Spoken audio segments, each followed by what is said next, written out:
লা ইলাহা ইল্লাল্লাহর চেয়ে শ্রেষ্ঠ জিকির আমার কাছে নাই। আমি আল্লাহর দেয়া সর্বশ্রেষ্ঠ জিকির হচ্ছে লা ইলাহা, লাউ তাদাউ লা ইলাহা ইল্লাল্লাহ ফি কাফফা ওয়াস সামাওয়াতু ওয়াল আরদু ফি কাফফা।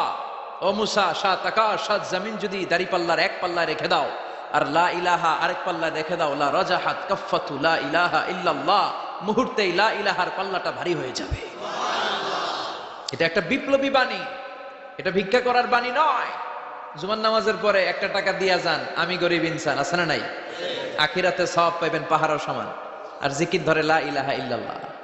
অনেকে মনে করে এটা ভিক্ষা করার জিকির, কপাল পোড়া। আমরা ভিক্ষার সাথে এটাকে জুড়ে দিয়েছি। এটা একটা বিপ্লবী বাণী।